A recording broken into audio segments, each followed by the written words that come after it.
Hello everyone, welcome to my channel. Today I will teach you about fraction. Fraction क्या है? Fraction class second, third, fourth, fifth, even seventh class में भी पूछा जाता है, लेकिन क्लास सेकेंड में बहुत कम पोर्शन, थर्ड में उससे ज़्यादा, फोर्थ में इसी तरह से ही एक्सटेंड होता चला जाता है। तो आज मैं केवल फ्रैक्शन का बेसिक सिखाऊंगी कि फ्रैक्शन क्या है, टाइप्स ऑफ फ्रैक्शन, और कल हम इसके ऊपर बेस्ड और वर्कशीट सॉल्व करेंगे। So let's start. What is fraction? Fraction are defined as the parts of whole. अगर हमारे पास कोई भी एक ऑब्जेक्ट है, होल मतलब कंप्लीट एक थिंग या एनी ऑब्जेक्ट, कोई भी एक ऑब्जेक्ट है, कोई भी एक थिंग है, और अगर हम उसको पार्ट्स में डिवाइड करते हैं तो वो हमारा क्या कहलाता है? फ्रैक्शन। लाइक मैंने एक सर्किल लिया है, सर्किल को मैंने 4 पार्ट में डिवाइड किया है। किस में डिवाइड किया है? 4 पार्ट में डिवाइड किया है। तो हर एक पार्ट हमारा क्या आइडेंटिफाई करेगा? नंबर ऑफ पार्ट्स कितने हैं? 4। नंबर ऑफ पार्ट्स कितने हैं? 4। और कितने सेक्शंस बने? 1 2 3 4 4 हमारे क्या पार्ट्स हैं, तो हम इसको रिप्रेजेंट करेंगे 1/4, 1/4, 1/4 एंड 1/4। ठीक है। अभी सपोज आपके पास एक एप्पल है और आपकी मम्मा ने बोला आप 2 भाई बहन हैं या फिर 2 बहनें कुछ भी हैं, तो फिर आप क्या करेंगे? आप हाफ जाके एप्पल खा लो। तो फिर क्या करना है आपने? आप एक एप्पल लोगे, एक एप्पल को कट करोगे, एक पीस अपने भाई को दे दोगे और एक खुद खा लोगे। सो हमारा जो एप्पल था वो कितने पार्ट में डिवाइड हुआ? 1/2 एंड 1/2। जो 2 है वो रिप्रेजेंट कर रहा है कि हमारा जो ऑब्जेक्ट है या जो भी थिंग है, हमने उसको कितने पार्ट में डिवाइड किया है। ठीक है। और 1 हमारा रिप्रेजेंट करेगा सेक्शंस को। किसको रिप्रेजेंट करेगा? सेक्शंस को। तो एप्पल हमारा रिप्रेजेंट कर रहा है 1/2। Number of parts 2 parts and 1 represent the section. अब हमारा आता है पार्ट्स ऑफ फ्रैक्शन। फ्रैक्शन के कितने पार्ट्स हैं? फ्रैक्शन के पार्ट्स हैं एक न्यूमरेटर और एक डिनोमिनेटर। न्यूमरेटर जो अपर पार्ट होता है हमारे फ्रैक्शन में, वो क्या रिप्रेजेंट करता है? हमारे सेक्शंस को। डिनोमिनेटर जो हमारा बॉटम वाला पार्ट है, जो ये बताता है कि हमने कितने पार्ट किए हैं किसी भी नंबर के या किसी भी ऑब्जेक्ट के।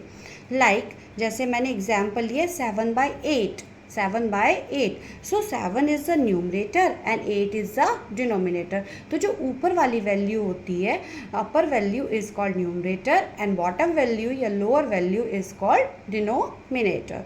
सो 7 is the numerator and 8 is the denominator. Like 2 is the numerator and 3 is the denominator. Now second thing is types of fraction. Fraction के कितने types होते हैं? First one is proper fraction. Proper fraction is in which numerator is less than denominator. जिसमें हमारा numerator denominator से छोटा होता है, वो हमारा क्या कहलाता है? Proper fraction. जैसे एग्जांपल मैंने लिया है 7/8। 7 इज स्मॉलर देन 8। 7 किससे छोटा है? 8 से। And like the 10/13, 10 is also smaller than 13. So where numerator is smaller than denominator, it is called proper fraction. Next one is improper fraction, where numerator is greater than denominator. जहाँ पर हमारा numerator denominator से बड़ा आएगा, वो हमारा कहलाएगा improper fraction. Like 15/4, 15 is numerator and it is greater by 4. And 19/8, 19 is greater than 8. So it is improper fraction. Basically in simple, जहाँ न्यूमरेटर हमारा छोटा है और डिनोमिनेटर बड़ा है, वो हमारा प्रॉपर फ्रैक्शन है, और जहाँ पर न्यूमरेटर बड़ा है और डिनोमिनेटर छोटा है, वो हमारा इम्प्रॉपर फ्रैक्शन है। आफ्टर देट हमारा आता है मिक्स्ड फ्रैक्शन। मिक्स्ड फ्रैक्शन जो होता है वो एक कॉम्बिनेशन होता है एक इंटीजर पार्ट और एक proper fraction. Integer means integer एक वैल्यू होती है जिसमें पॉजिटिव और नेगेटिव नंबर दोनों होते हैं। ठीक है। और 2/5 हमारे एक प्रॉपर फ्रैक्शन है। मिक्स्ड फ्रैक्शन को मैं कल डिटेल में समझाऊंगी और इसके ऊपर बेस्ड क्वेश्चंस भी बताऊंगी कि किस तरह से सॉल्व करने होते हैं। उसके बाद आता है हमारा लाइक फ्रैक्शन। लाइक जैसे नाम से ही पता चल रहा है, कुछ तो लाइक होगा इसमें ना, सेम सेम जैसा होगा। तो fraction with same denominator. The fraction that have the same denominator is called like fraction. Like 7/8, 2/8, 3/8 and 9/8. In all fraction denominator is same. इन सारे फ्रैक्शन में जो डिनोमिनेटर है वो हमारा क्या है? सेम है। सो ये हमारा क्या? Like fraction. In simple denominator जहाँ पर सेम होगा वो हमारे क्या कहलाएंगे, like fraction. Next type is unlike fraction.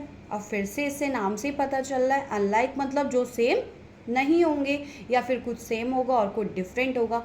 तो the fraction that has same numerator, जिसके पास सेम न्यूमरेटर है वो हमारा क्या कहलाएगा, unlike fraction. So fraction having same numerator and different denominators are called unlike fraction. That means जिसमें हमारा numerator same है लेकिन जो हमारा डिनोमिनेटर है वो डिफरेंट है, वो क्या कहलाएगा, अनलाइक फ्रैक्शन। और नेक्स्ट फ्रैक्शन इज यूनिट या फिर यूनिक फ्रैक्शन। इसको हम यूनिट फ्रैक्शन भी बोल सकते हैं और यूनिक फ्रैक्शन भी बोल सकते हैं। Fraction that have one as numerator, जिस फ्रैक्शन में हमेशा जो न्यूमरेटर है वो 1 होगा, क्या कहलाएगा, unit fraction. Like 1/4, 1/7 and 1/9। In all this fraction numerator is 1, so all of these are called unit fraction. So ये सब क्या कहलाएंगे, unit fraction. Next one is equivalent fraction. Equivalent fraction that have the same value when simplified. अगर हमारे पास बहुत सारी values दी हुई हैं फ्रैक्शन में और अगर हम उनको सॉल्व करते हैं, कोई भी 2 क्वेश्चंस दिए हैं और उनसे हमसे पूछा है कि ये इक्विवेलेंट हैं कि नहीं है, फिर हम उसको क्या करेंगे, सॉल्व करके देखेंगे।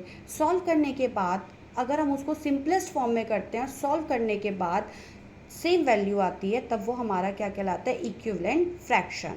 सिंपल बोले तो जैसे एग्जाम्पल 1/2 एंड 50/100। तो 1/2 तो ऑलरेडी सॉल्व है, इसको हम फर्दर कट नहीं कर सकते या फिर फर्दर इसको सिंपलर फॉर्म में नहीं ला सकते क्योंकि 1/2 is in the simplest form. But 50/100 को हम क्या कर सकते हैं, सॉल्व कर सकते हैं। जैसे 0 से 0 कट करो, 5 1 ज़ा 5 एंड 5 2 ज़ा 10। सो अगर जब मैं 50/100 को सॉल्व करती हूँ तो आंसर आता है 1/2 and 1/2 1/2। So both are same, so इसको हम क्या बोलते हैं, equivalent fraction. Next fraction 3/8 and 15/40। अगर मैं इसको सॉल्व करती हूँ 3/8 तो सिंपलेस्ट फॉर्म में है ही ऑलरेडी। 15/40 को जब मैं सॉल्व करूँगी, 5 3 ज़ा 15 एंड 5 8 ज़ा 40। It is also 3/8। So both are equivalent fraction. कल हम इक्विवेलेंट फ्रैक्शन और मिक्स्ड फ्रैक्शन, वैसे तो सारे ही फ्रैक्शन के ऊपर वर्कशीट टाइप या क्वेश्चंस करेंगे, बट डीपली मिक्स्ड फ्रैक्शन और इक्विवेलेंट फ्रैक्शंस को मैं सॉल्व करना बताऊंगी। सो गाइस, कल मिलती हूँ फिर एक नई वीडियो के साथ। तब तक के लिए bye bye, thank you for watching. Like, subscribe, comment करना ना भूलें। Bye bye.